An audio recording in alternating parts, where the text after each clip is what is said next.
الخوت جنون انهيار الإعلام الجزائري بعد فضيحة الأخ مساعد المدرب السنغال الجزائري هو السبب الشغب. سمعوا الخوت.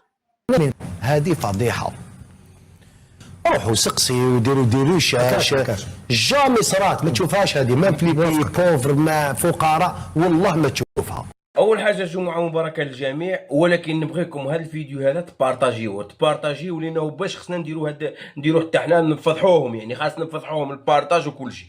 الاخ ديال المدرب المساعد عمروش، الاخ ديال المدرب المساعد المنتخب السنغالي قال لك مشارك معاهم وهو اللي دار هذيك الفضيحه ودار المشاكل الفوق.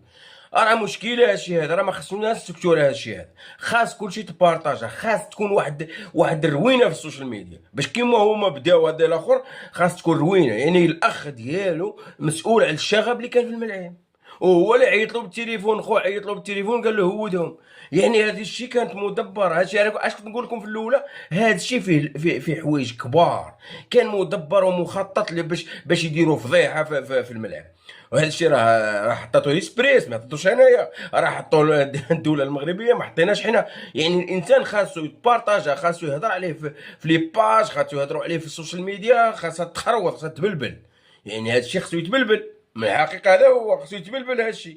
وحافظ الدراجه انتم تشوفوا راه واجعوا كرشو، راه يسولك علاش ما لاكاف ما هنأتش. يا سي حافظ الدراجه انت تعرف بلي مازال شي كبير عليك، لانه انت دوكا واجعك كرشك، لانه انت مازال المهمه ديالك ما كملتش، لانه باش يخلصوك خاص لاكاف تهنأ وكذا منا باش يخلصوك، مهمتك ما كملتش ياك. يا ودي والله القسم الا مازال روينه كاينه الروينه، لانه انسان ما يمكنش السحافه درجه تدخلها لي راسي هذاك الجمهور اليهودي يدير الشغب غير بوحده، لو كان ما كانش واحد دمره باش يدير الشغب، يعني راه ما يمكنش. وهذا النهار ديال الجمعه السحافه الدراجي راه ما تهنئك لا كاف، ما يهنئك حتى واحد، وراه حتى الاتحاد التونسي راه ما هناهمش. يعني بزاف الاتحادات ما هنئوا السنغال، لانه الشيء اللي دارتو السنغال كبير. ها هو اليوم راهم هاجمين على واحد المراسله فرنسيه قالت لهم ما نهنئكمش على الفضيحه اللي درتوها، بحقها واش نتوما دايرين فضيحه قداش ونهنئك انايا؟ يعني وهاجمين عليها بدون سبب.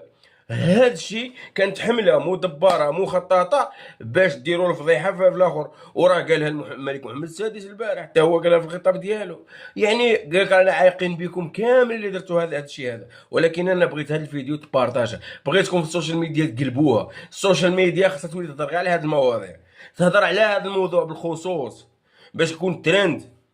الا هذا الاخ ديالو هو اللي هودهم ودرك راه مسدود عندهم، ولانه في التحقيقات راهم غادي يجبدوه، كاين كاميرات، كاين روينه، كاين هذاك الشيء.